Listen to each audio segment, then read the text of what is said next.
Kabanata 1031. The Jade Royal Family to the Rescue. Matapos patayin si Bran Bevan, hindi tumigil si Tyr ngunit diretsong tumingin sa wheelchair-bound na Kirin. Si Kirin ay kasing malupit ni Tyr. Hindi lalampas sa 30 metro ang layo nila sa isa't isa. Sa pamamagitan ng walang katapusang paningin ni Tyr tungkol sa pamumula, si Kirin ay naging isang duguan na masama. Kirin. Napaungol si Tyr sa langit at sumugod kay Kirin. Ahaha.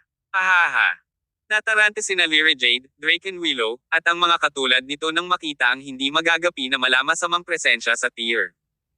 Sa 1,000,000 taon, hindi nila inaasahan na magiging ganito kalakas si Tyr. Si Tyr ay mas malakas kaysa kay Shonyarn at Excalibur Willow sa ilalim ng estadong ito. Gayunpaman, si Kirin ay naging mas nasasabik. Siya ay naging ganap na kakaiba at hindi alam kung ano ang takot. Hinawakan niya ang nagniningning na red spider vial sa kanyang kamay at inilipat ito sa isang syringe bago itinutok ang karayom sa kanyang leeg. Isang malaking grupo ng mga manlalaban ang lumitaw sa pagitan ng dalawa at hinaranggan si Tyr sa pagsulong pa. Ang mga kabalyerya ng pamilya Jade ay sumali sa aksyon. Tigilan mo siya! Tigilan mo siya!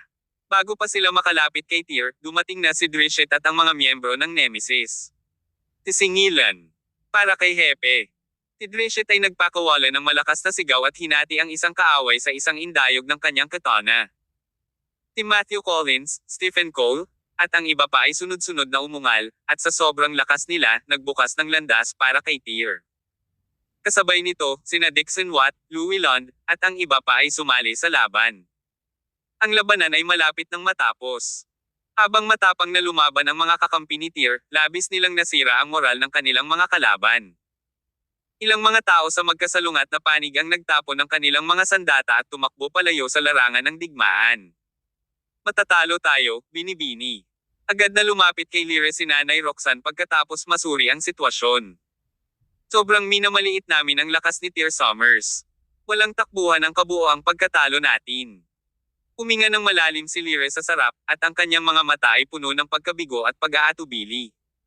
Nandito na ang mga taga-Jade Royal Family, my lady. Ang hindi inaasahang pananalita ni Nanay Roxanne ay nagdulot ng kasiyahan kay Lyra. Sinabi mo bang dumating na ang tulong mula sa maharlikang pamilya ng Jade, Nanay Roxanne? Ahaha. Ang galing. Sa tulong nila, siguradong crush ko si Tyr Summers. Gayunpaman, umiling si Nanay Roxanne at sinabing, wala sila rito bilang mga pampalakas, binibini. Nandito sila para iuwi ka at ang young master. Ano? Natatarantang tumingin si Lyra kay Nanay Roxanne nang may takot. Anong sabi mo? Natalo na tayo sa labanan. Nandito ang maharlikang pamilya ng Jade para iuwi ka at ang young master. Si Nanay Roxanne ay tapos na sa anumang karagdagang mga paliwanag. Dalawa sa mga kabalyerya ng pamilya Jade na nakasuot ng pilak na maskara ay lumitaw sa susunod na sandali. Bahagi sila ng 18 Knights ng pamilya Jade at makapangyarihan sa lahat sa kanilang sariling karapatan.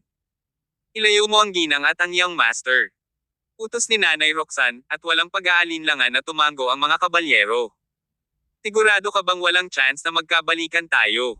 Nag-aalalang tanong ni Lyra. Go, my lady. Wala na tayong masyadong oras. Habang nagsasalita siya, pumunta si Nanay Roxanne para itulak ang wheelchair ni Kirin. Sa bilis ng paggalaw nila, umalis sila sa Summer Cemetery mula sa likurang pasukan nito. Laking gulat ni Draken nang masaksihan niya ang mga eksenang nangyayari sa harap ng kanyang mga mata. Hindi niya akalain na makakaranas siya ng ganoon kabilas at matinding pagkatalo. Handang-handa na siya para sa gabing ito, gustong mahuli si Tyr at ang kanyang mga tauhan. Bakit sila biglang tumakas? Si Draken ay isang matalinong tao. Nang makita ang lumalalang sitwasyon, gusto na rin niyang tumakbo. Gayunpaman, pinigilan siya ng isa sa mga kabalyerya ng pamilya Jade na magpatuloy pa. Anong ginagawa mo? Kulat na tanong ni Draken. Sumagot ang lalaki, ang mga tao lang ng Jade Royal Family ang pinapayagang sumama sa amin. Bawal ka. Ano? Hindi makapaniwala si Draken sa narinig niya. Pero manugang ako ng pamilya. Malakas niyang tinawag ang pangalan ni Lyra at Kirin. Si Kirin, sa sandaling ito, ay tuluyang nawala ng katinoan at hindi pinansin ang paghingi ng tulong ni Draken. Isama mo si Draken Willow, sabi ni Lyra na nakakunot ang noo. Gayunpaman, mariing umiling si Nanay Roxanne. Alam na alam mo ang mga patakaran ng pamilya, binibini. May pumasok sa isip ni Lyra, at umalis siya kasama ang mga kabalyero nang walang sinabi pa. Gustong sumunod ni Draken ngunit pinalayas siya ng isa sa mga kabalyero. Sa mismong sandaling iyon, nakaramdam siya ng kawalan ng pag-asa. Ang mga sigaw ng sakit ay narinig nang makita niyang sinasaksak ni Drishet si Hotei sa kanyang dibdib. At pagkatapos ay nakita niya ang sobrang maliksi at mabilis na Twilight Crow na sinaksak ni Ormer Dagger sa kanyang leeg matapos hawakan ni Tyr ang kanyang braso. Ang mga bodyguard ni Draken, na dating pinagmamalaki niya, ay nilapigan ng mga malulupit na nilalang na bumubuo kay Nemesis. Nang makita ito, marahas na namula ang kanyang mukha. Tumingin siya sa plaza, at ang tanging nakikita niya ay mga mandirigma mula sa timog. Nagkalat ang mga bangkay at bangkay. Ito ay isang eksena mula sa isang kakilakilabot na bangungot. Sina Brad Bevan at Cherry Evans ng pamilyang Summers ay patay na, kasama si Cherokee Lugo na nakahandusay sa lupa, nakatulala sa gilid ng kamatayan. Ang natitirang mga mandirigma mula sa Summers family ay natagpo ang patay o malubhang nasugatan. Habang ang ilan sa kanila ay wala nang makita matapos mapagtanto ang malalang sitwasyon na kanilang kinalalagyan. Ang mga puwersa ng pamilya Willow, na mas mababa sa kanilang kaalyado, ang pamilyang Summers, ay ganap na nawasak. Tumakbo ka, Master Draken. Isang matipunong lalaki ang nagdala ng grupo ng mga lalaki kay Draken. May dugo siya at iba't ibang sugat sa katawan. Kilala bilang Ryan, isa sa mga pinagkakatiwalaang kanang kamay ni Draken, nagtamasa siya ng pantay na katayuan sa Hotei at Twilight Crow. Are we done for? Ryan. Nabugbog ng todo si Draken at paulit-ulit na tanong kay Ryan. Isa itong kinalabasan na hindi niya inaasahan. Ang scheme ay ganap na naisakatuparan. Kinuha nila ang kontrol sa Hilaga, ngunit paano ito nawala lahat sa isang gabi? Huminga ng malalim si Ryan at sinabing, hindi pa tayo tapos, Master Draken. Natalo lang tayo sa laban na ito. Pumalik tayo sa pamilya Willow at magplano para sa mas malakas na pagbabalik. Pagkatapos ay umungol siya, paalisin mo si Master Draken. Kabanata 1032. Ganap na pulang dugo. Isang grupo ng mga mandirigma ng pamilya Willow ang agad na nagdala kay Draken palayo, habang si Ryan ay ibinaba paatras ang kanyang malaking espada, nagpapalabas ng aura na parang siya lang ang makakapigil sa 1,000 lalaki. Gayunpaman, bago pa man niya maiwaksi ang kanyang malaking espada, isang higanteng figure na duguan ngunit mas matangkad, mas matibay, at mas matindi kaysa sa kanya ang lumitaw sa kanyang harapan. Ang figurang ito ay parang isang higanteng bundok. Sa kanyang hitsura, ang pressure na ginawa niya ay kahit na ang isang ligaw na leon ay makahinga. Si Matthew Collins iyon. Daggendong. Isang makahayop na daggendong ang lumabas sa bibig ni Matthew, at sinundan ito ng suntok na kasing lakas ng martilyo. Bang! Ang suntok na ito ay hindi lamang tumama sa dibdib ni Ryan, ngunit ang lakas ng pagsabog nito ay nagpatalsik kay Ryan sa hangin. Nang bumagsak si Ryan sa lupa ay nasa dibdib niya ang mga paa ni Matthew. Gustong lumaban ni Ryan. Gayunpaman, naramdaman niya na para siyang idiniin pababa ng isang higanteng bundok na hindi makagalaw. Bahagyang kumulat ang sulok ng labi ni Matthew. Muli niyang itinaas ang kanyang mga kamao, ibinaba iyon at direktang hinampas sa noo ni Ryan. Kasabay nito, dumating na rin si Drishet at ang iba pa. Halatang hindi nila papayagang makatakas si Draken. The Nemesis members were like a bunch of weird freaks. Sa isang iglap, tuluyan na nilang nilubog si Draken at ang kanyang grupo ng mga tao, at pagkaraan lamang ng ilang sandali, isang malamig na katawan na lang ang naiwan sa lupa. Sa sandaling ito, nawala na si Tyr sa sementeryo ng pamilya Summers. Ang kanyang dugong tingin ay nakatuon kay Kirin. Nang mapansin niyang nakatakas si Kirin sa ilalim ng proteksyon ng mga kabalyerya ng pamilya Jade, agad silang hinabol ni Tyr. Sa sandaling ito, tuluyan nang nawala si Tyr sa kanyang katwiran. Dumaan siya sa isang maliit na kalsada sa tabi ng sementeryo ng pamilya Summers, isang kalsada na mga 3 hanggang 4 na metro ang haba na dadaan sa bundok sa likod upang marating ang pangunahing kalsada sa labas.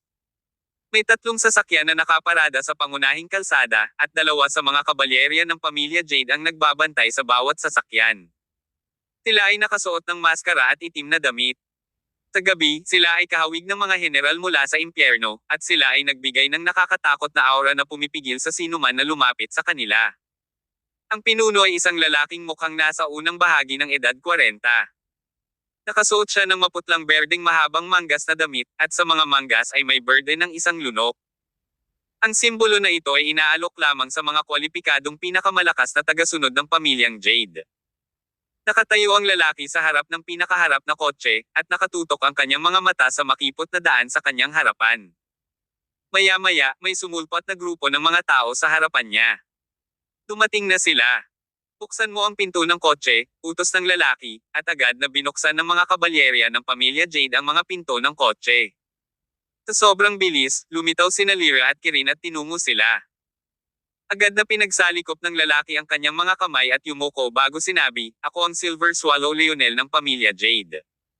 I greet the Miss and Young Master." Bahagyang natigilan si Lyra.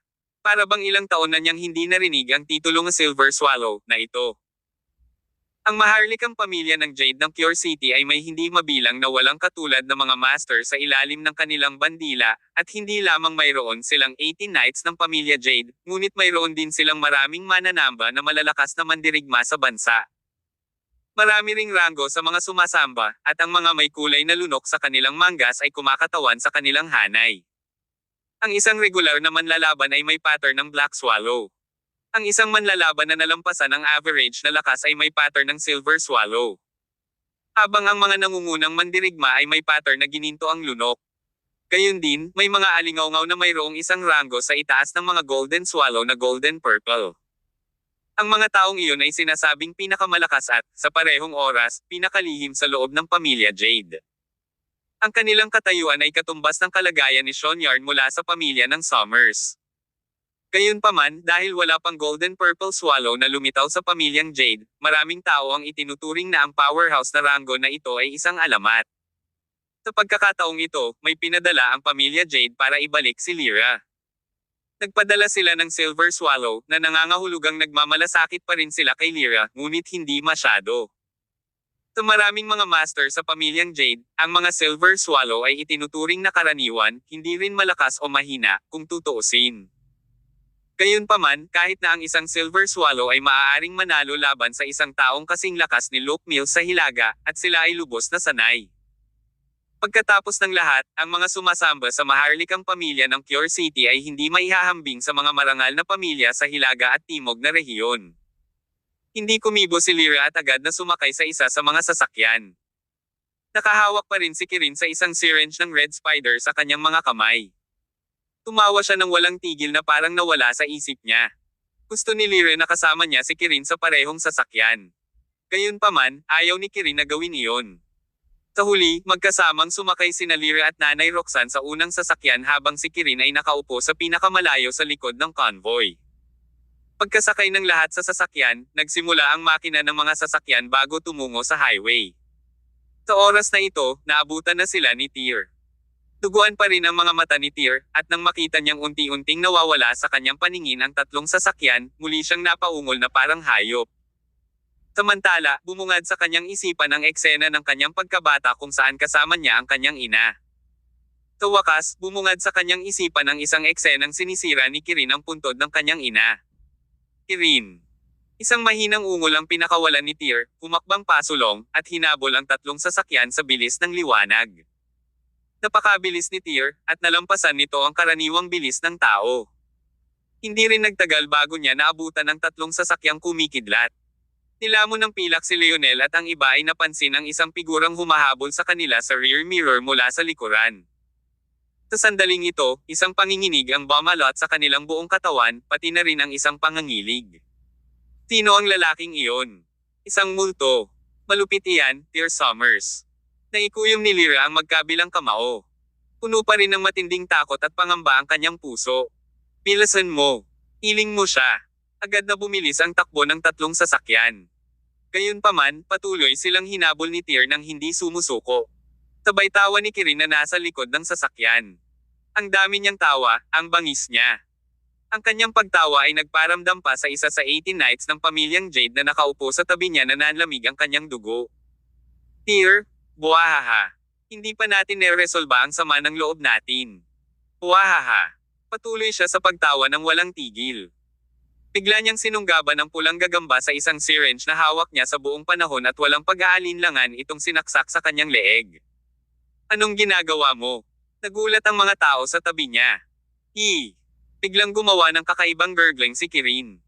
Maya-maya pa ay sumabog ang lahat ng daluyan ng dugo sa kanyang katawan at pumuti ang kanyang mga mata. Sa sumunod na segundo, umagos ang dugo sa mga mata ni Kirin. Pulang dugo ang buong mata niya. Kabanata 1033. Tapusin natin ito. Ang eksenang ito ay parang kung paano naging mga zombie ang mga tao sa isang magandang pelikula. Ito ay nakakatakot. Hoy, anong ginagawa mo? Anong nangyari sa'yo? Mabilis na tinapot ng mga katabi niya ang balikat ni Kirin. Gayunpaman, mabilis na tumalikod si Kirin. Nang makita nila ang mukha ni Kirin, natakot sila sa takot. Ang mga dagwang ugat ni Kirin ay makapal na nakaumbok sa kanyang mukha. Pulang-pula ang kanyang mga mata habang puti ang kanyang buhok. Para siyang kamag-anak ng masama.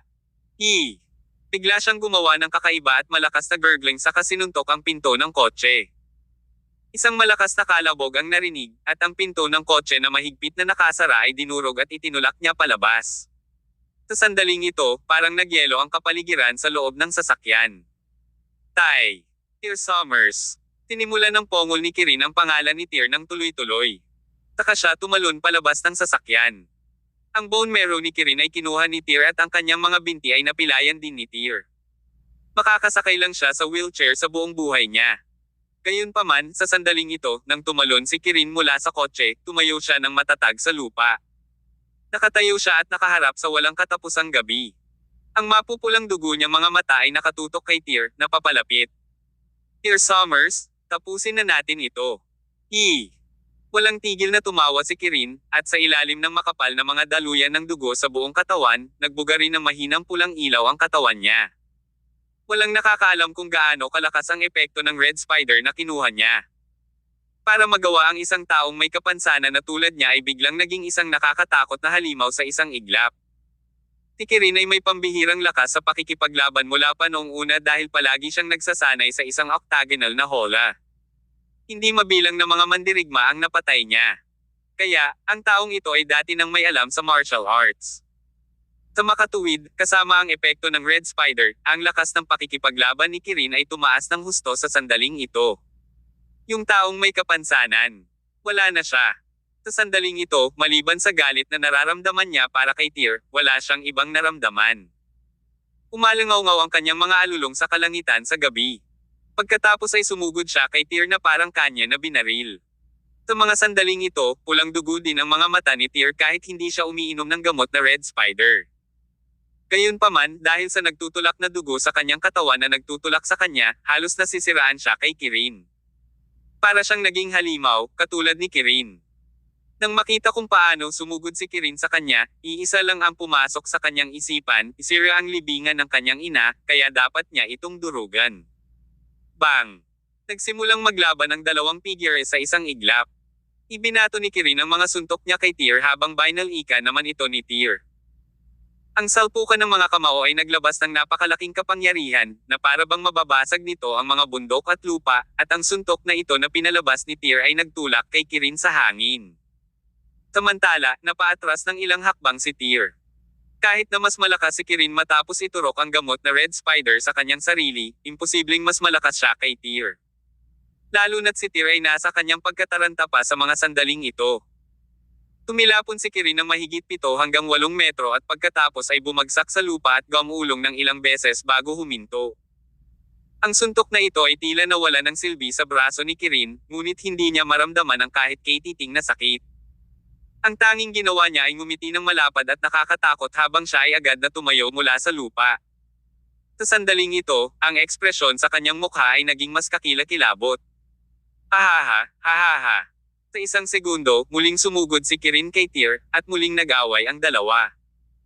Habang magkasalubong ang kanilang mga kamao at paa sa bilis ng kidlat, nagpalitan sila ng 12-dosenang suntok sa isang kisap mata. Siyempre, sa proseso ng pagpapalitan ng suntok, si Tyr ang nagdidiin kay Kirin at nagpapaulan ng suntok sa iba't ibang parte ng katawan ni Kirin. Gayunpaman, kahit paano o saan man tinamaan ni Tyr si Kirin, parang hindi nakakaramdam ng sakit si Kirin, at ang mga pag-atake niya, sa katunayan, ay lalong naging mabangis. Anong nangyayari? Ihinto ang sasakyan ngayon. Sa sandaling ito, napansin ni Lyra, na nakaupo sa kotse sa harap, na may mali. Agad niyang inutusan ang driver na ihinto ang sasakyan.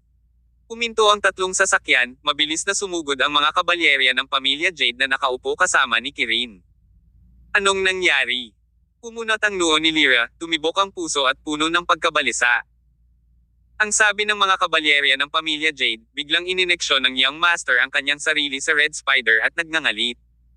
Pagkatapos ay tumalon siya mula sa kotse at pumunta upang patayin si Tyr. Isang nakakabinging ingay ang sumabog sa ulo ni Lyra, at isang hindi mapakali na pakiramdam ang gumapang at kumalat sa kanyang buong katawan.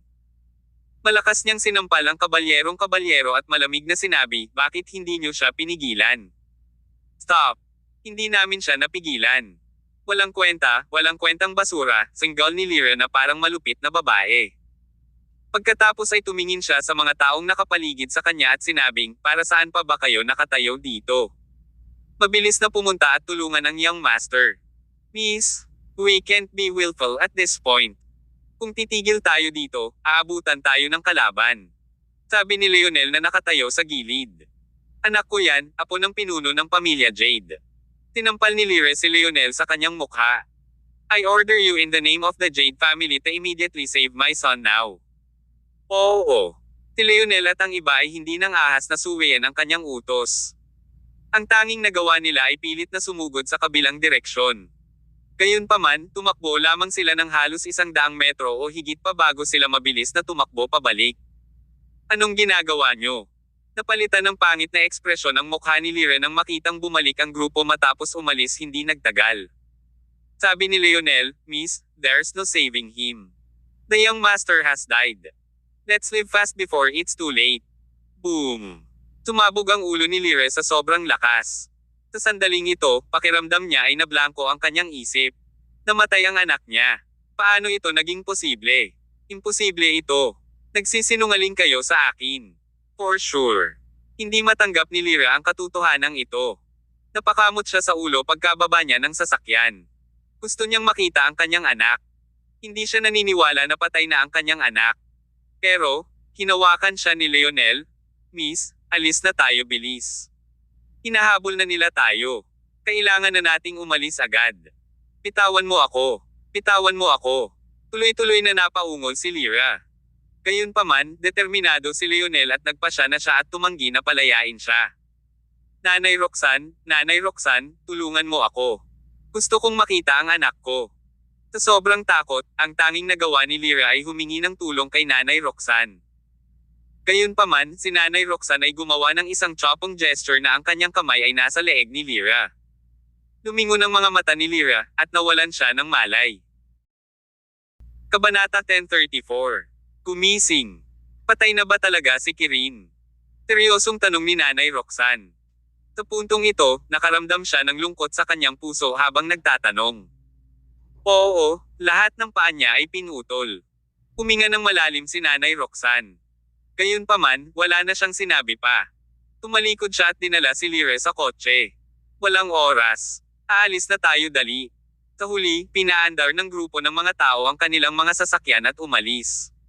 Sa gabi, ito ay tulad ng sinabi ni Leonel. Puno ng mga sugat ng kutsilyo ang katawan ni Kirin, at tumutulo ang dugo mula sa mga iyon, na tumatakip sa buong pagkatao niya, na nagmumukha siyang duguan. Kanina, ginamit ni Tyr ang armor dagger at nilaslas ang katawan ni Kirin ng 100 beses. Ang bawat hiwa ay napakalalim na ang mga buto ay nakikita. Gayunpaman, kahit na pagkatapos na maslash ng ganoon kalaki, si Kirin ay hindi pa rin mukhang nakaramdam ng anumang sakit. Ipinagpatuloy niya ang kanyang mga kamao na parang zombie, hindi sumusuko hanggang kamatayan. Sa huli, pinutol ni Tyr ang paa niya. Gayunpaman, ang taong ito ay mabangis pa rin. Sa huling pagindayog ng kanyang mga punyal, diretsyong pinutol ni Tyr ang kanyang ulo. Pumagsak ang ulo ni Kirin sa lupa at gumulong paikat ng 100 beses. Sa wakas ay tumigil sa paggalaw ang ulo, ngunit mayroon pa rin itong nakakatakot na mabangis na ekspresyon hanggang sa huli. Matapos patayin si Kirin ay namumula pa rin ang mukha ni Tyr. Tumingin siya sa direksyon ng tatlong sasakyan at gusto niya itong habulin. Gayunpaman, habang hinahabol niya ang mga ito, naramdaman niyang bumibigat at bumigat ang kanyang mga paa. Sa huli, para bang nakatali ang kanyang mga paa ng mga sandbag na kasing bigat ng 600 kilo, at isang pagsabog ng pagod ang dumaloy sa kanyang katawan. Narinig niya si Drishet at ang iba pa sa likuran niya. Gayunpaman, patuloy niyang pinipigilan ang pagsara ng kanyang mga talukap, ngunit sa huli, nahulog siya sa lupa nang may malakas na kalabog. Nawalan siya ng malay. Habang walang malay si Tyr, ramdam pa rin niya na pulang dugo ang buong isip niya. Para siyang may napakahabang panaginip. Ito ay ang parehong panaginip. Sa panaginip na naginip siya na ang langit at lupa ay lahat ay pula, ang mga ulap sa langit, at lupa sa kanyang mga paa, ang ilog sa harap niya, lahat ng mga ito ay lahat ay pula ng dugo. Nakatayo siya sa gitna ng malawak, pulang dugo na eksenang ito at tumingin sa kanyang paligid na may blankong tingin, ang kanyang tibok ng puso ay tumibok ng husto. Pagkatapos, nakita niya ang mga ulap sa langit na nagtagpo sa kawalan. Ang di mabilang na mga ulap na pula ang dugo ay dahan-daang bumubuo ng isang higanteng mukha. Hindi makita ni Tyr ang mukha na malinaw na nabuo ang pulang dugong ulap dahil malayo ito. Gayunpaman, nakaramdam siya ng labis na gulat nang tingnan niya ang mukha. Ang mukha ay lumutang sa langit saglit, pagkatapos ay nagsimulang bumaba ng tuloy-tuloy, patungo sa direksyon ni Tyr.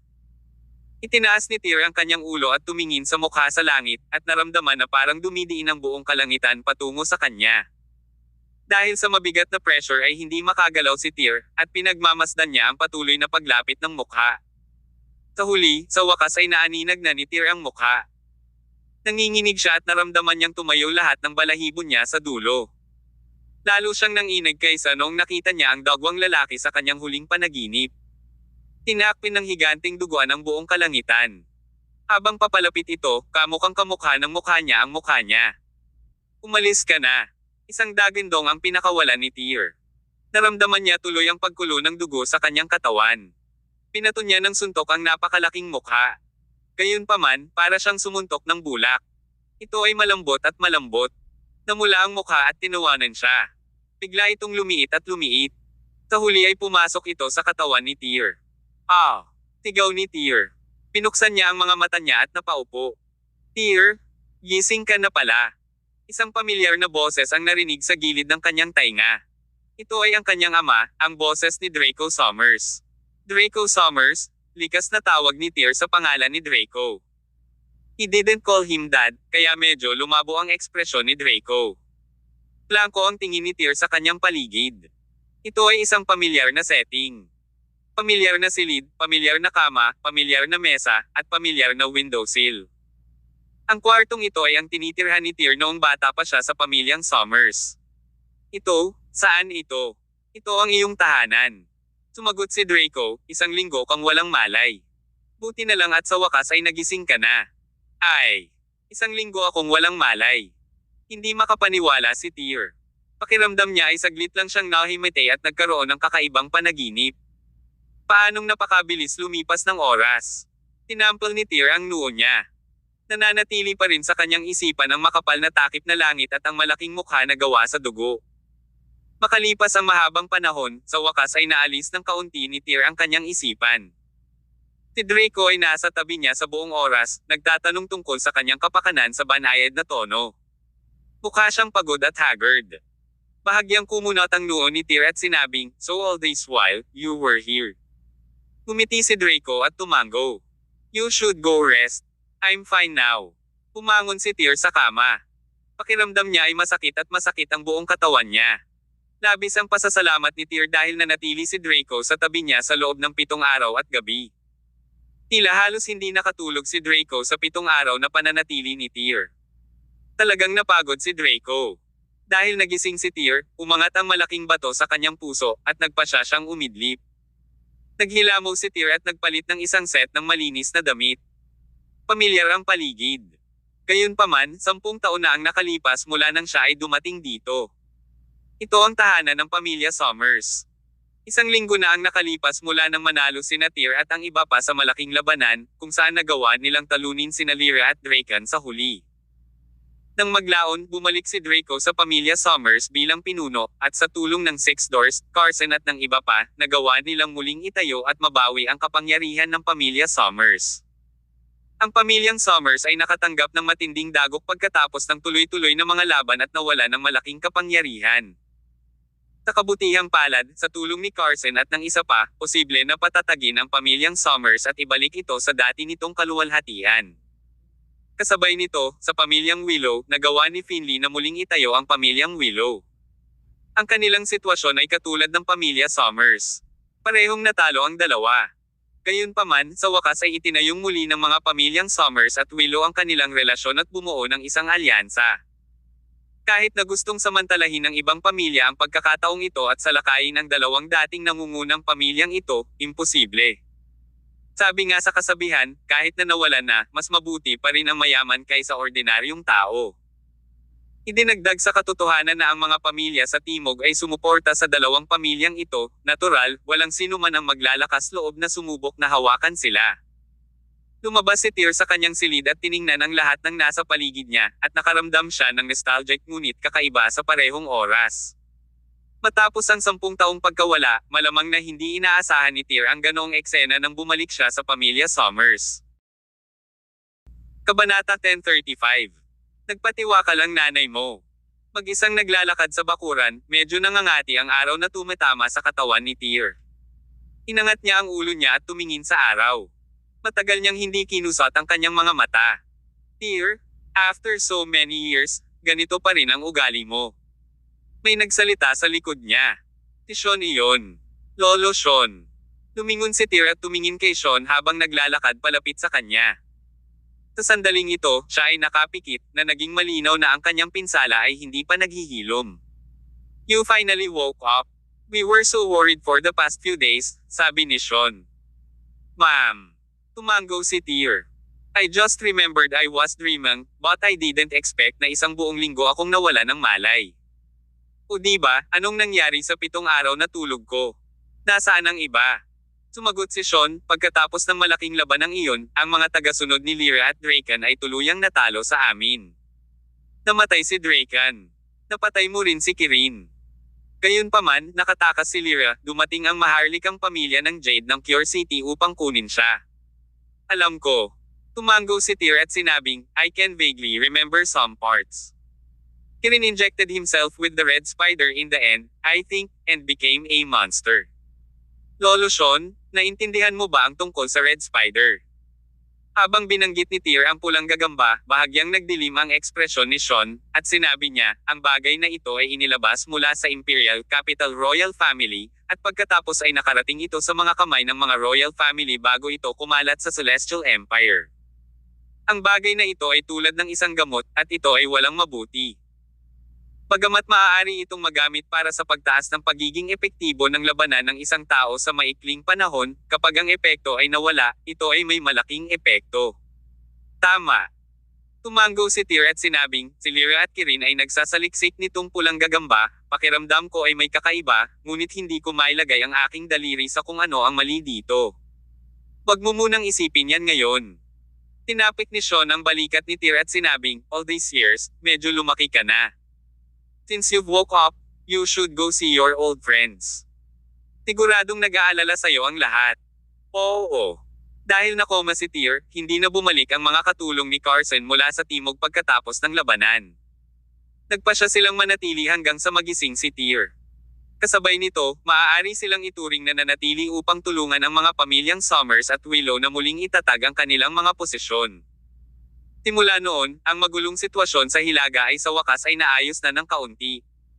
Nang gabing iyon, nag-set up ang pamilya Summers ng isang piging na may daan-daang mesa.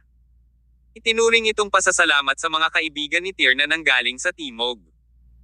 Kinabukasan, pagkatapos ng piging, bumalik sina Raiden at Dixon, kasama ang iba pang mga mandirigma mula sa Timog. Kasabay nito, si Carson ay may maraming bagay na dapat harapin sa Timog, kaya bumalik din siya. Para naman sa grupo mula sa Nemesis, nagpasya silang manatili. Gayunpaman, sinabihan sila ni Tyr na bumalik kaagad sa punong tanggapan. Dahil ang sitwasyon sa Hilaga ay halos naayos na. Walang punto para manatili si Nemesis sa Hilaga. Mas mabuting bumalik na sila at ipagpatuloy ang kanilang pagsasanay. Hindi tumanggi si Drishet at ang iba pa. Matapos ang hilagang labanan, napagtanto ng mga miyembro ng Nemesis na marami pa silang pagkukulang.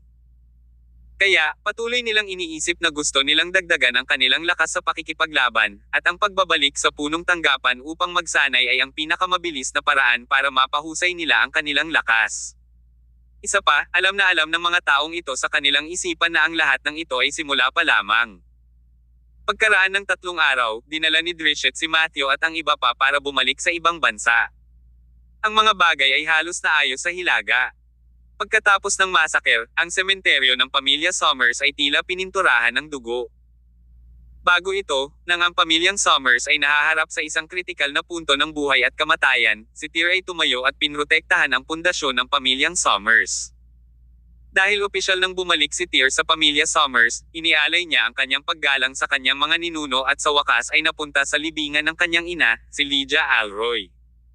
Ang libingan na hinukay ay naibalik, ngunit sa sandaling ito, napakabigat pa rin ng puso ni Tyr at Draco. Nung sinubukang hukayin ni Kirin ang katawan ng nanay ko, puro damit lang ang nasa loob ng kabaong.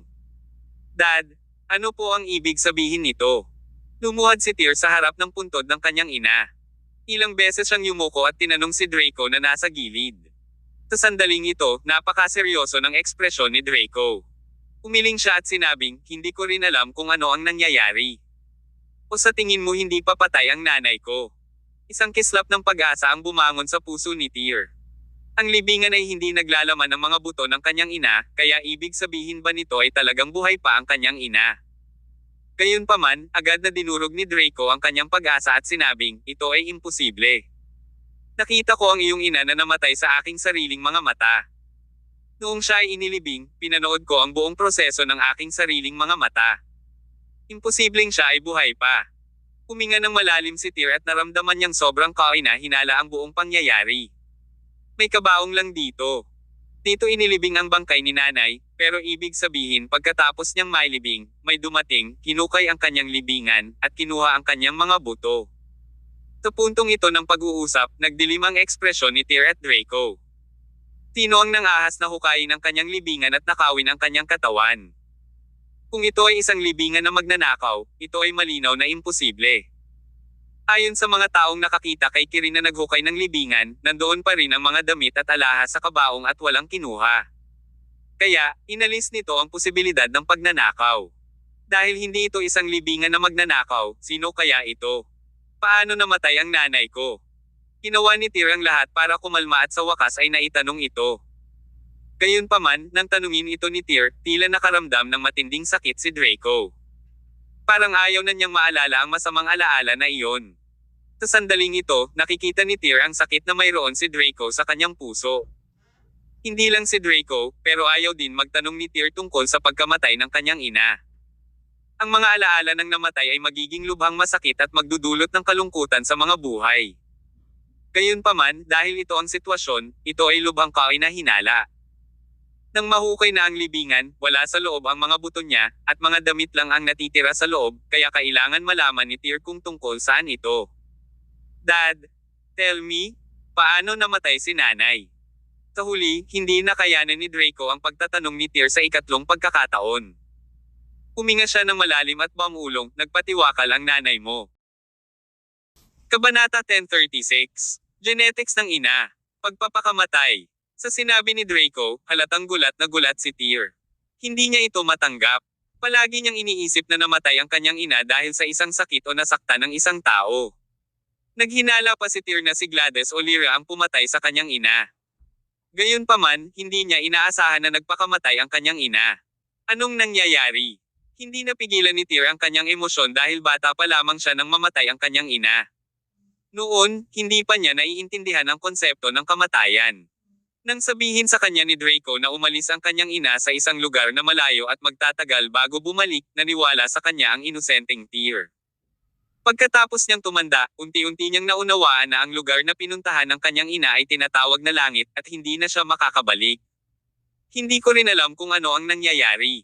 Napahawak si Draco sa buhok niya sa ulo. Tila nakaramdam siya ng matinding sakit. Sa isang punto, ang iyong ina ay tila nagkaroon ng ilang mga problema sa pag-iisip. Siya ay matikas sa simula at malambot ang pagsasalita. Gayunpaman, ang kanyang init ay biglang sumabog noon.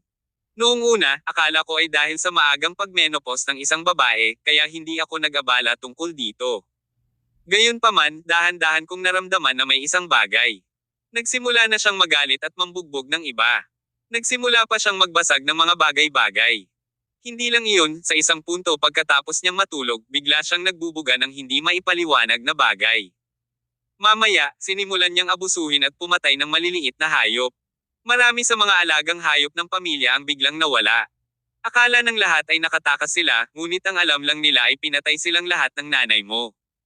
Noong una, hindi makapaniwala si Tyr, ngunit mabilis niyang naunawaan na hindi nagsisinungaling si Draco sa kanya.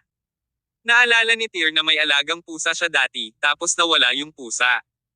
Makalipas ang ilang araw, napansin niya ang balahibo ng pusa sa ilalim ng puno sa bakuran. Mabilis niyang hinukay ang lupa para lang makita ang bangkay ng walang balat niyang pusa. Bakit biglang naging ganito ang nanay ko?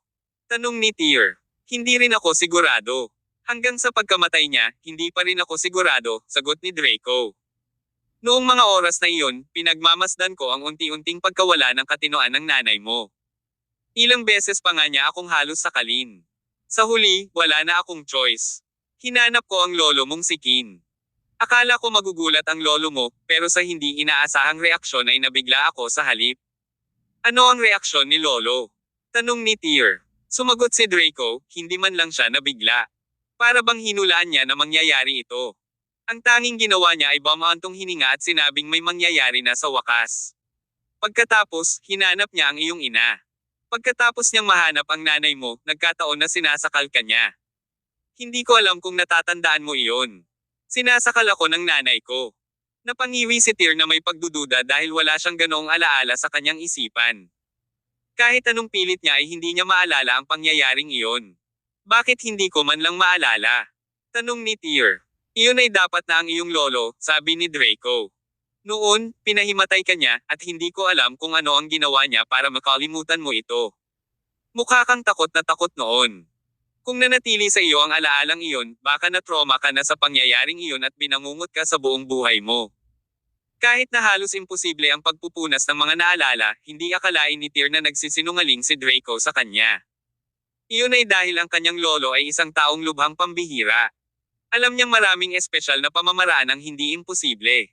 Dagdag pa, sa agam medikal, may posibilidad na mawala ng memorya. Kaya ibig sabihin ay gumamit si Kin ng isang espesyal na pamamaraan at pinunasan ang mga alaala ni Tyr. Tyr, alam mo ba ang itsura ng nanay mo noon? Paano? Tanong ni Tyr. Huminga ng malalim si Draco at sumagot, nalaglag lahat ng itim niyang buhok sa balikat niya, umuumbok lahat ng ugat niya, duguan ang mga mata niya. Para siyang nasisiraan. At saka, alam ng nanay mo ang martial arts. Kahit hindi siya tinuturing na top fighter, kaya niyang lumaban sa lolo mo ng 100 round at nasugatan pa siya noon. Sa huli, walang choice ang lolo mo kundi gamitin ang kanyang mahiwagang nalalaman. Ang buong kapangyarihan niya noon ay nagawa niyang talunin ang iyong ina. Habang ikinwento ni Draco ang pangyayaring iyon, huminga ng malalim si Tyr. Kasabay nito, maraming ideya ang tumatakbo sa kanyang isipan. Ang sitwasyon ng kanyang ina ay katulad noong may nag-inject ng Red Spider. Bago ito, ilang beses nang nakatagpo si Tyr sa Red Spider. Minsan ang babaeng estudyante na nakilala niya noong una siyang dumating sa norte. Tapos si Locke, na nakalaban niya sa Pine River, at last ay si Kirin, na nakalaban niya. Matapos iturok ng mga taong ito ang pulang gagamba sa kanilang mga katawan, nagkaroon sila ng parehong reaksyon tulad ng inilarawan ni Draco. Gayunpaman, 20 taon na ang nakalilipas, ang Red Spider ay hindi pa dapat nasa sirkulasyon sa Hilaga. Kahit na nalikha na ang pulang gagamba 20 taon na ang nakalilipas, wala talagang dahilan para sa kanyang ina na iturok ang sarili sa bagay na ito. Nanlamig ang tagiliran ni Tyr habang iniisip iyon.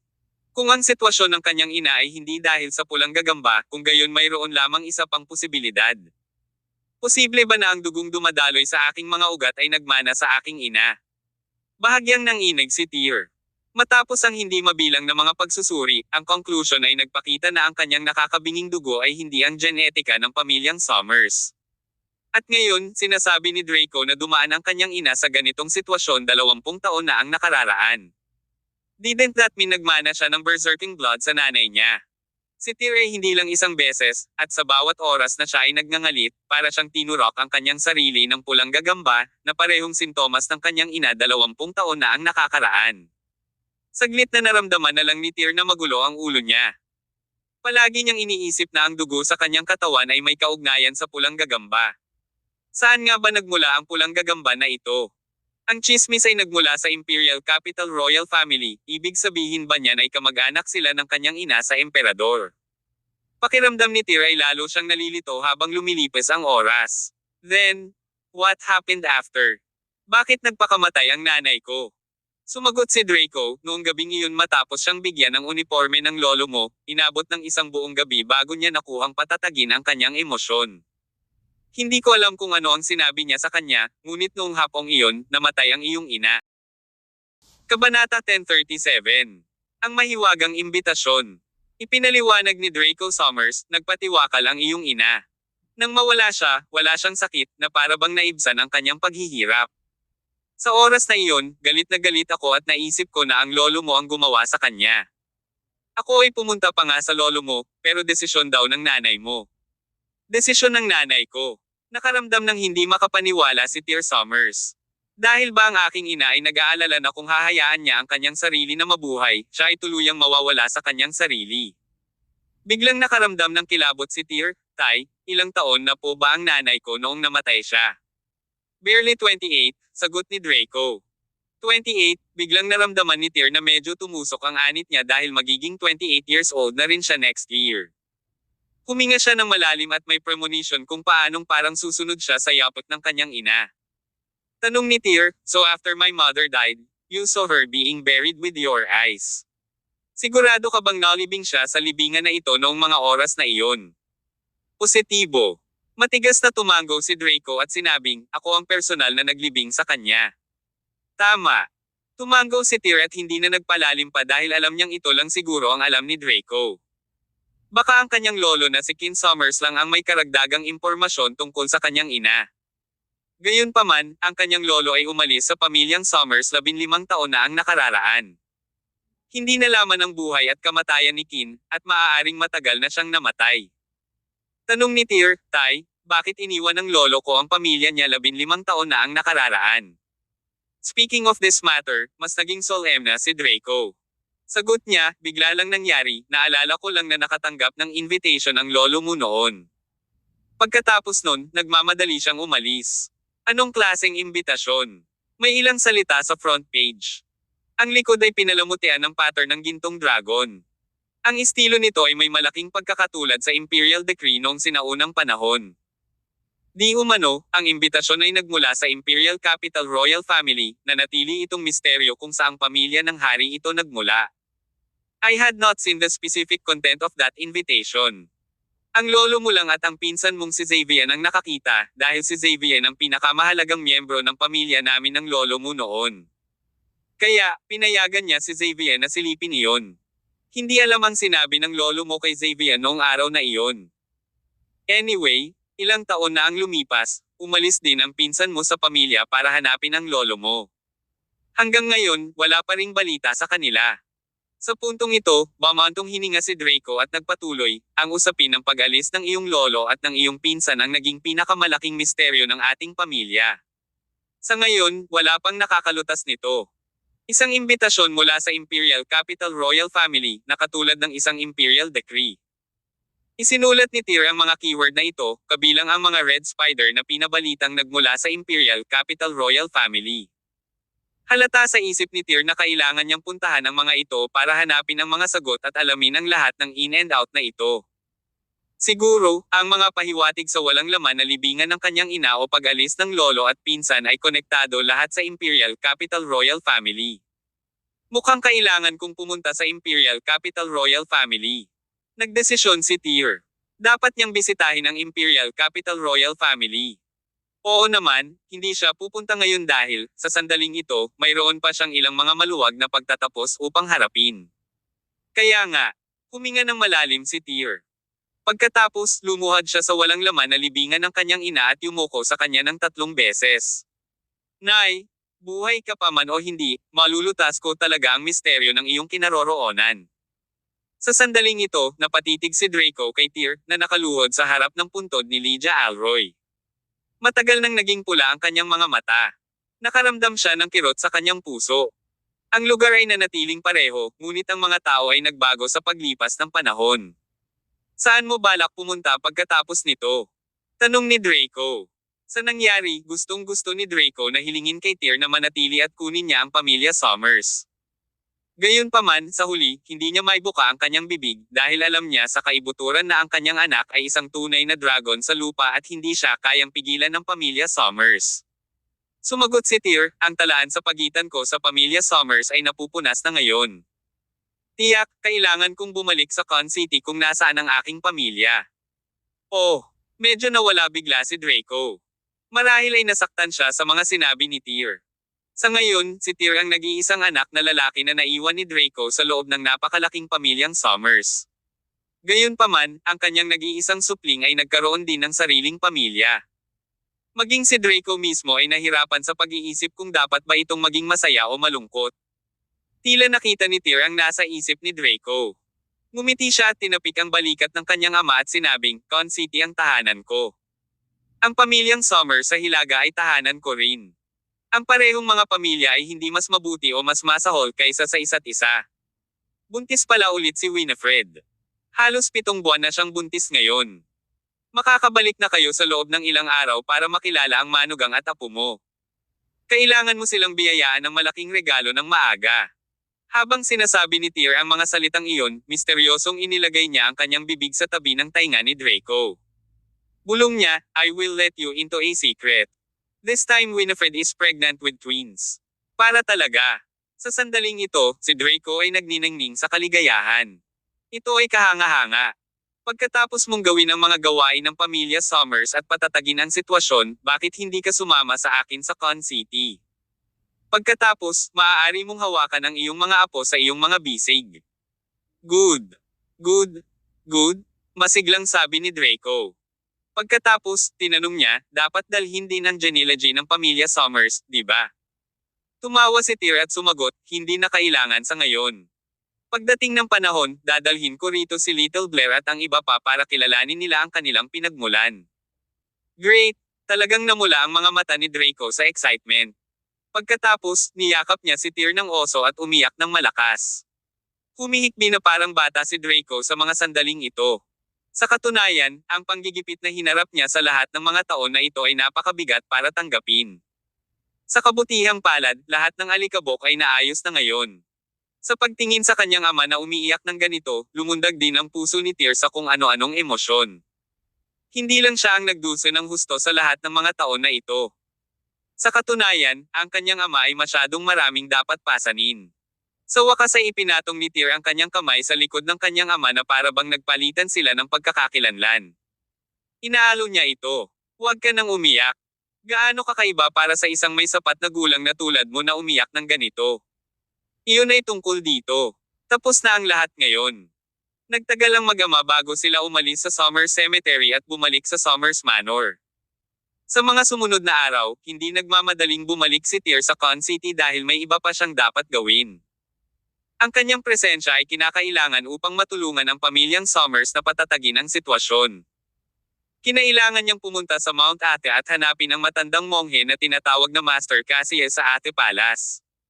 Ang paghihirap ni Tyr sa loob ng isang dekada ay, sa madaling salita, dahil sa mga salita mula sa monghe na iyon. Ngayon, alam na ni Tyr ang dahilan kung bakit niloko ni Master Cassius si Gladys Dawson na gawin ito. Ito ay dahil sa pananakot sa monghe ni na Drakenwillow at Lyra Jade. Gayunpaman, anuman ang dahilan sa likod nito, bilang isang kilalang Buddhist monghe, nagawa ang ginawa. Kaya, dapat niyang bayaran ang presyo. Si Tyr ay maaaring ituring na isang taong bukas ang isipan. At least, ganoon din ang nangyari noong pretuhin niya ang kanyang mga kaibigan. Sa kasamaang palad, ang taong ito ay palaging naghihiganti sa kanyang kaaway. Kabanata 1038. Sa palasyo ng Ate. Maaliwalas ang panahon, at walang ulap ang kalangitan. Nag-iisang nagmamaneho si Tyr Summers sa paanan ng Ate Palace. Nagdalamhati siya sa kanyang puso nang makita niya ang bundok Ate sa harapan niya, kung saan hindi niya makita ang taluktok ng bundok dahil masyadong mataas ang bundok. Ang banal na bundok ng Ate, ang pinaka-prestihiyosong bundok ng Budista sa Hilaga, ang palasyo ng Ate sa tuktok nito ay ang pinakasikat na palasyong Budista sa Hilaga. Kaya naman, si Master Cassius ay lubos na kinilala sa Hilaga sa loob ng 12 taon. Tinawag pa nga siya ng maraming taga-Hilaga na buhay na Buddha. Sa kabaligtaran, ang katotohanan ay, ang monghe ay isang mortal lamang. Ang taong ito ay natatakot din sa katandaan, sakit, at kamatayan. Hindi niya nagawang malampasan mula sa mortal na mundo. Inakyat ni Tyr ang 3,300 stepstone staircase ng Mount Ata. Pagkatapos, hakbang-hakbang siyang naglakad patungo sa Ate Palace sa tuktok. Ngayon, pumunta siya rito para bigyan ng hustisya ang kanyang sarili. Siguro, noong siya ay nasa tuktok ng bundok, isang matinding labanan ang naghihintay. Ano man ang kalalabasan nito, handa si Tyr para dito. Mag-isa siyang dumating ngayon nang walang anumang reinforcement mula sa pamilya Summers. Ipinahiwatig nito na nais lamang ni Tyr na pumunta sa monghe ng mag-isa at ayusin ang usaping ito sa kanilang sarili. Wala siyang ganang makisangkot sa iba. Ipagpalagay na si Master Cassius ay interesado lamang na iligtas ang kanyang leeg at nais niyang gamitin ang kapangyarihan ng buong palasyo ng Ate upang sirain ang Tyr. Kung ganoon, hindi naisip ni Tyr na mawala ang Ate Palace sa mundong ito. Ang bilis ng pag-akyat ni Tyr sa hagdan. Wala pang kalahating oras ang inabot niya para umakyat ng 3,300 hakbang patungo sa tuktok ng bundok. Lahat ng kanyang pag-akyat, siya fleeted sa kanyang paa. Hindi nakita ni Tyr ang pagdating nito dahil, pagdating niya sa gate ng Ate Palace, 2 baguhang monghe ang naghintay sa kanya doon. "Excuse me, ikaw ba ay benefactor Tyr Summers?" Tanong ng isa sa maliliit na monghe. "Oo, ako nga." Nagulat si Tyr na tumango. "Matagal ka nang hinihintay ni Master Cassius sa bulwagan. Sumunod ka sa akin, benefactor. Nakita na ni Cassius na pupunta ako ngayon." Medyo nabigla si Tyr, pero hindi siya naniniwalang may makakapaghula ng mga bagay sa mundong ito. Kahit na ang buhay na Buddha ng palasyo ng Ate na ito ay walang pagbubukod. Hindi nagtagal, tumulong ang isa sa mga monghe na alisin ang kalituhan sa isip ni Tyr. Sumagot siya, "Inutusan kami ni Master na hintayin ka sa harap ng pintuang ito ng bundok sa loob ng 7 araw. Sabi niya, kapag natahimik na ang hilaga, tiyak na darating si Master Summers sa Mount Ata. Kaya, hiniling niya sa amin na maghintay sa harap ng pintuang ito. Para tayo ay magalang. Tingnan mo." Nag-react naman si Tyr pagkatapos. Siyempre, walang ganoong bagay bilang isang clairvoyant sa mundong ito. Nangyari lamang ito dahil inaasahan ni Master Cassius na dadaan si Tyr upang ayusin ang sama ng loob sa kanya pagkatapos niyang patahimikin ang panloob na kaguluhan ng mga pamilyang Summers at Willow. Kaya naman, inayos na niya ito ng maaga. Saglit na nakaramdam si Tyr ng alerto.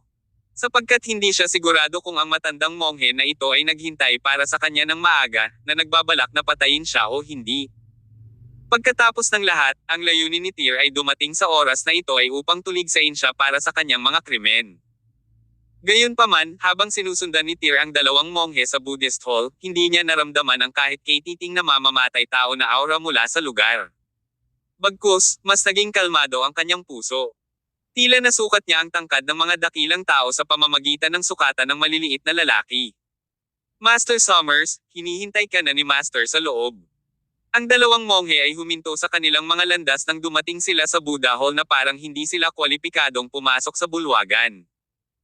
Ang unang bagay na nakakuha ng mga mata ni Tyr nang sumulyap siya sa loob ng bulwagan ay isang napakalaking estatwa ni Buddha sa pangunahing bulwagan.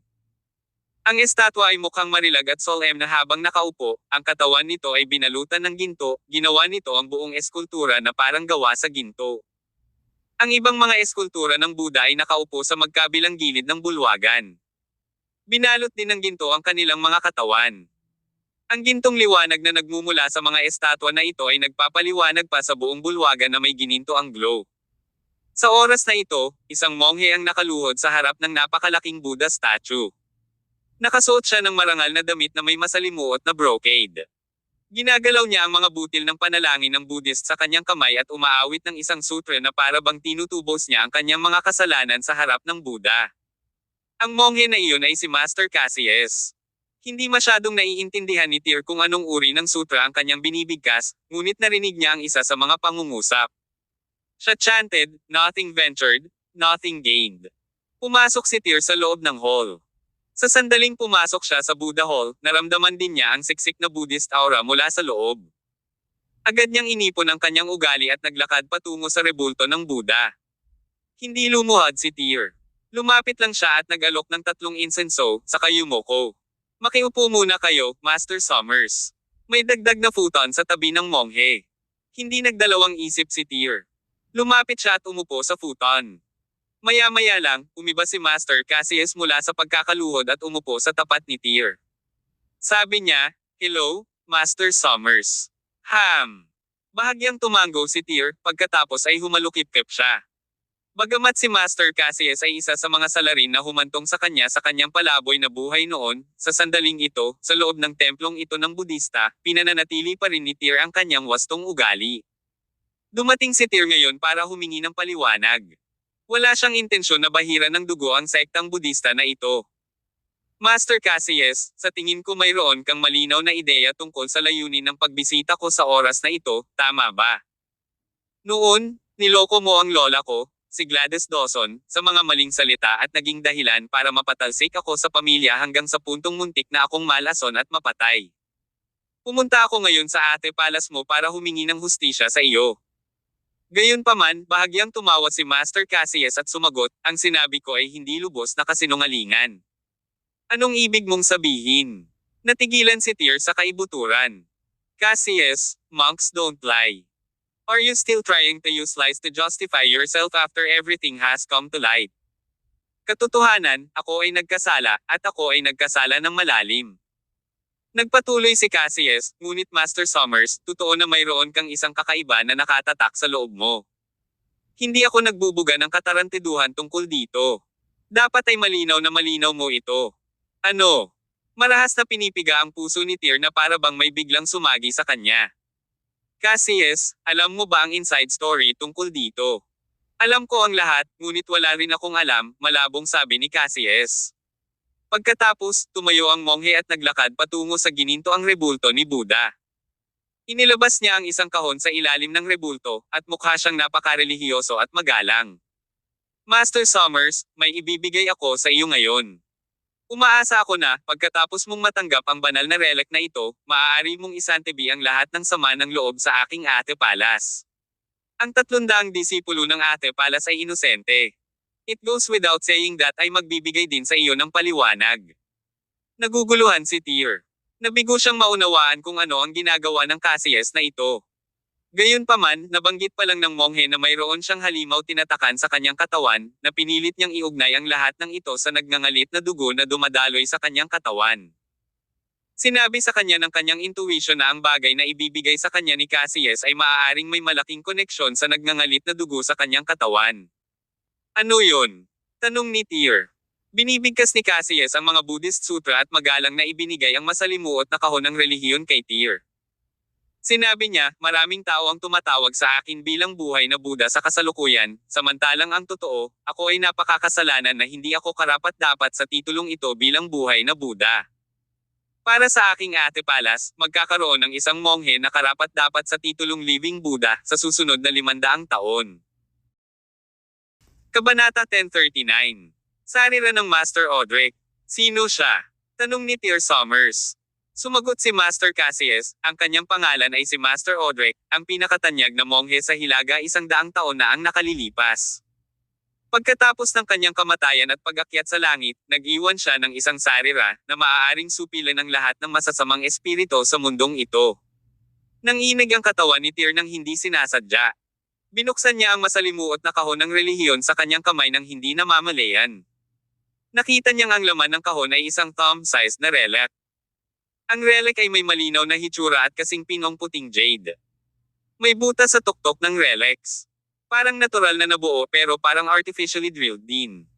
Ang butas ay tila ang perpektong akma upang ilagay ang isang lubid sa pamamagitan nito. Ang layunin nito ay isabit ang leeg o kamay ng sariraon. Nang hawakan ni Tyr ang relic na ito sa kanyang kamay, naramdaman niya kaagad ang isang espesyal na pakiramdam na umuusbong sa kanyang puso. Ang pakiramdam ay hindi maipaliwanag, ngunit ito ay totoo. Pakiramdam niya ay mas malinaw ang kanyang isip. Naroon pa nga ang lamig sa kanyang katawan na tila kayang hugasan ng sarira na ito ang marami sa kanyang mga kasalanan. May narealize bigla si Tyr. Mahigpit niyang pinisil ang relic na ito sa kanyang kamay at nagtanong, Cassius, anong ibig mong sabihin dito? Tutulungan ka nito, simpleng sagot ni Cassius. Pagkatapos, nagpatuloy siya, ang ating kapalaran ay napagpasyahan sa hindi nakikitang mundo. May alam ka ba? Tanong ulit ni Tyr. Alam mo ba ang tungkol sa hindi mapakali na dugo sa loob ng aking katawan? Gayunpaman, ngumiti si Cassius at hindi sinagot ang tanong na ito. Itinuro niya ang labas ng Buddha Hall at ipinaliwanag, noon, natagpuan ako ni Hotei mula sa pamilya Willow. Nakulong niya ang lahat ng 300 Buddhist na disipulo sa aking palasyo ng Ata, at magagawa ko lamang ang kanilang sinabi. Sure enough, it was also my fault. Sa kabila ng habang buhay na paggawa ng mga tao na maging santo, hindi ako magiging santo sa sarili ko. Tear, ngayong naibigay ko na sa iyo ang relic, sana ay maalis mo ang iyong sama ng loob sa Ate Palace, lahat sila ay inosente. At ako rin, magbibigay sa iyo ng paliwanag. Pagkatapos sabihin iyon, si Master Cassius ay tumigil sa pagsasalita. Itinaklap niya ang kanyang mga kamay at isinabit ang Buddhist prayer bead sa pagitan ng kanyang mga hinlalaki at patuloy na umaawit ng mga sutre sa ilalim ng kanyang hininga. Napagtanto ni Tyr na may mali sa sitwasyon. Nagmamadali niyang inabot ang kamay kay Cassius, ngunit bago pa man siya makalapit, nakita niyang duguan na ang monghe mula sa kanyang 7 butas at patay na. Dong! Dong! Dong! Sa labas ng Buddhist temple, biglang umalangaw-ngaw ang tunog ng morning bell at evening drum. Ang tunog ng mga kampana at ang paghampas ng mga tambol ay napakapanglaw. Sinundan ito ng tunog ng sutre chanting mula sa hindi mabilang na mga monghe, na umalangaw-ngaw sa buong tuktok ng Mount Ata. Tumayo si Tyr mula sa futon at saka mabilis na lumabas ng Buddha Hall. Noon lamang niya nalaman na ang plaza sa labas ay puno ng mga batang monghe. Daan-daan sila. Na parang lahat ng mga monghe ng Ate Palace ay nagtipon dito. Mukhang alam na nila na makakamit ni Master Cassius ang nirvana pagkatapos ng kamatayan ngayon. Kaya naman, handa silang magsagawa ng mga relihiyosong seremonya para kay Master Cassius upang tulungan ang kanyang kaluluwa na makahanap ng kapayapaan mula sa simula. Nang masaksihan ni Tyr ang eksena, hindi niya talaga maipaliwanag ang kanyang nararamdaman. Nakaramdam siya ng gulo at gulo ng emosyon sa kaibuturan niya. Sa simula, nilayon niyang hanapin si Cassius sa Ate Palace para humingi ng hustisya para sa kanyang sarili. Hindi niya akalain na haantong sa ganito. Napatingin si Tyr sa relic sa palad niya. Ilang sandali pa ay hindi na siya nakaramdam ng galit. Ang bagay na ito ay talagang nagtrabaho upang paganahin niya ang kanyang isip sa mas epektibong paraan kaysa sa laro ng Sokoban sa kanyang mga cellphone. Tumalikod si Tyr at bumalik sa main hall. Sa oras na ito, mayroon ng 2 pang matataas na monghe ng Ate Palace na nagbabantay sa lugar. Benefactor Summers, ito na ang pinakamataas na presyo na maaari nating bayaran sa Ate Palace. Please go easy on us. Si Master Cassius at Ate Palace ay pupunta hanggang sa ayusin ang kanilang sama ng loob kay Tyr sa paraang paraan. Dahil si Master Cassius ay nagbayad ng kanyang buhay, natural, si Tyr ay hindi na mapilit. Tumango siya sa matandang monghe at nagtanong, maaari mo ba akong bigyan ng lubad mula sa templo? Ang matandang monghe ay nataranta noong una. Pagkatapos, nagmamadali siyang tumango bilang pagsang-ayon. Pagkatapos, magalang na ibinigay ni Tyr ang relic at sinabi sa monghe. Gusto kong isabit sa leeg ko. Baka mas maganda ang epekto nito para manatiling malapit sa puso ko. Benefactor Summers, maghintay sandali, pakiusap. Nagmamadaling kinuha ng senior monghe ang relic na iyon at saka tumalikod at pumasok sa Buddha Hall. Pagkaraan ng ilang minuto, binigti niya ng lubad ang relic, at pagkatapos ay isinabit niya ito sa leeg ni Tyr sa napakasagrado at solemna na paraan. Maraming salamat. Itinaklap ni Tyr ang kanyang mga kamay sa matandang monghe at sinabi, mula ngayon, wala na akong hinanakit sa iyong Ate Palace. Pagkasabi noon, desididong tumalikod si Tyr at naglakad palayo sa palasyo. Sa likod niya, muli, umalangaw-ngaw ang alon ng mga tunog ng pag-awit ng sutra. Sa kanyang pag-uwi, patuloy na hinahawakan ni Tyr ang relic sa kanyang dibdib, at ang kanyang isip ay tumatakbo sa mga iniisip. Maging si Master Cassius mula sa Ate Palace ay nagsabi na ang isang halimaw ay tinatakan sa loob ng kanyang katawan. Inialay din niya ang mga labi ng buhay na Buddha mula sa 100 taon na ang nakakaraan sa kanya upang tulungan siyang sugpuin ang halimaw. Ang lahat ng ito ay nagparamdam kay Tyr na medyo hindi makapaniwala. Anong uri ng lihim ang hawak ng dugo sa loob ng kanyang katawan? Alam na alam ni Tyr na hindi siya mabalisa. Para sa lihim na ito ay imposibleng maunawaan sa loob ng maikling panahon, kailangan niya ng oras, mahabang panahon. Gayunpaman, naalala ni Tyr kung paano nasaran ang kanyang ina nang siya ay 28 taong gulang. Tuluyan na siyang nawala ng kontrol sa sarili at sa wakas ay nagpakamatay. Ang bagay na iyon ang nagpakilabot sa kanya dahil hindi na siya malayong maging 28 taong gulang. Pagdating ng panahon, matutulad ba ako sa nanay ko? At si Little Blair, magiging katulad ko ba siya sa hinaharap? Habang iniisip ito ni Tyr, mas lalo siyang natakot. Sa huli, hindi na siya naglakas loob na isipin pa.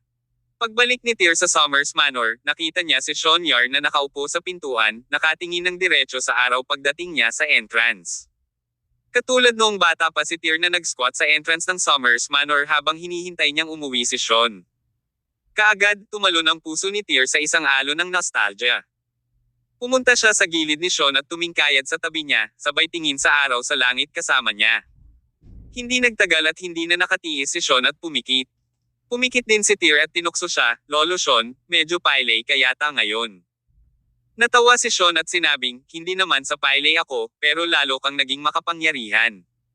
Bakit mo daladala ang espada sa likod mo? Lolo Sean, aalis ka na ba?" Nang makita ni Tyr ang putol na espada na daladala ni Sean sa kanyang katawan, ang unang pumasok sa isip niya ay malapit ng lisanin ni Sean ang pamilya Somers. Kung tutuusin, ang kasunduan nila ni King Somers ay bantayan ang pamilya Somers sa loob ng 15 taon.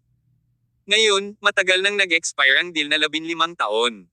Nakangiting tumayo si Sean at sinabing, "Hindi pa, ngunit mangyayari ito sa lalong madaling panahon.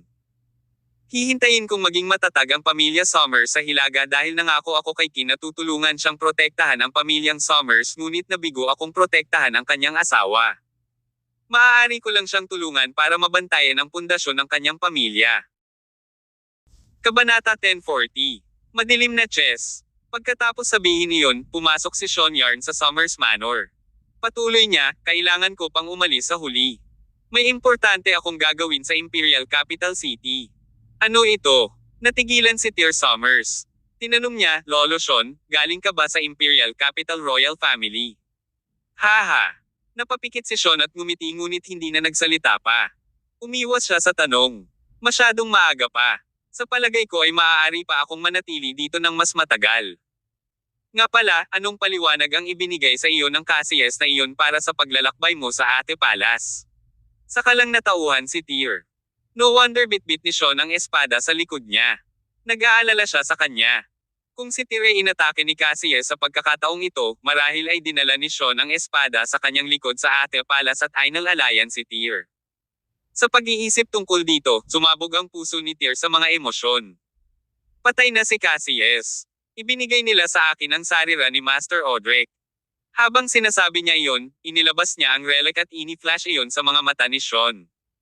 Si Master Odric ay ang malawak na kinikilalang buhay na Buddha ng Hilaga na nagkamit ng immortalidad 100 taon na ang nakalilipas.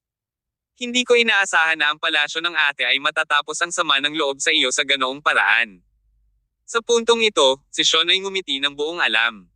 Kung ganoon, ang sama ng loob sa pagitan mo at ng Ate Palace ay nalutas na, tama ba? Well, let bygones be bygones. Tumango si Tyr at sinabing, "Hindi na rin kailangang ipilit iyon." Sabi ni Sean, "Dapat mong panatilihin ang relic na ito sa iyong katawan sa lahat ng oras. Siguradong malaking tulong ito sa iyo sa hinaharap." "Alam ko." Tumango si Tyr at sabay na pumasok sa Somers Manor kasama si Sean. "Saan ka susunod na pupunta?" tanong ni Sean. Ngumiti si Tyr. "Bumalik sa Con City, syempre. Ang aking asawa ay mangganganak sa loob ng 2 buwan, isang pares ng kalapati." "Oh, talaga?" Tumawa si Sean. "Congratulations. Pagdating ng panahon, kailangan mong lumapit at ibigay sa dalawang iyon ang iyong mga regalo ng pagpapala." "Hahaha, sure. What about your plans after Con City?" Sagot ni Tyr, "Masyadong maraming misteryo ang kailangan kong lutesin. Kaya, plano kong maglakbay sa Imperial Capital City. Naramdaman ko na maraming mga sikreto ang naghihintay na matuklasan ko doon." Sa puntong ito, si Sean ay naging medyo madilim nang walang babala. Sabi ni Tyr, "Lolo Sean, sabi ng tatay ko 15 years ago nakatanggap ang lolo ko ng imbitasyon mula sa Imperial Capital Royal Family.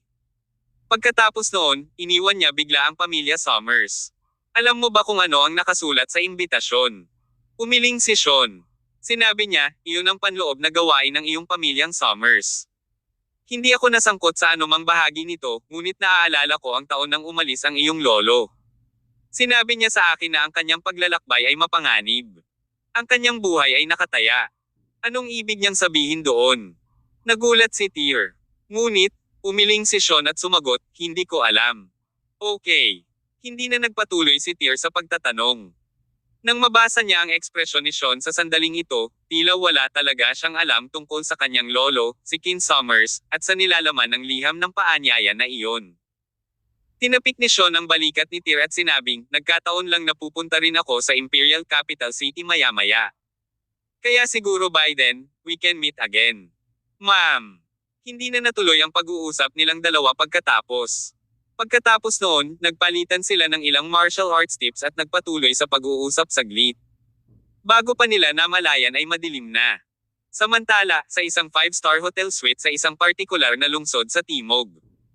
Isang babaeng mukhang haggard ang nakaupo sa sofa ng hotel suite. Hawak-hawak niya ang sigarilyo ng isang babae sa kanyang kamay at patuloy na humihit-hit mula rito. Ang babaeng ito ay walang iba kundi si Lyra Jade. Kahit ilang araw na ang lumipas, hindi pa rin nakakalabas si Lyra sa anino ng malawakang labanan. Namatay ang kanyang kasintahan. Namatay ang kanyang anak. Ang kapangyarihan at pamana na pinaghirapan niya sa nakalipas na 20 taon ay nawasak sa magdamag. Sa mga araw na ito, si Lyra ay tila nasa isang uri ng ulirat. Nahirapan siyang tanggapin ang katotohanan ito. Hindi niya ito matanggap. Miss, kumain ka ng bird's nest soup. Pumasok si Nanay Roxanne na may dalang isang mangkok ng bird's nest soup at iniabot ito kay Lyra. She advised, ilang araw ka nang hindi kumakain. Kung itutuloy mo ito, babagsak ang katawan mo. Hindi ko kaya. Ikinawi ni Lyra ang kanyang kamay at patuloy na hinihimas ang kanyang mga temps. She looked devastated. Para siyang bangkay na naglalakad. Patuloy ni Nanay Roxanne, nagpupumilit na naman si Leonel.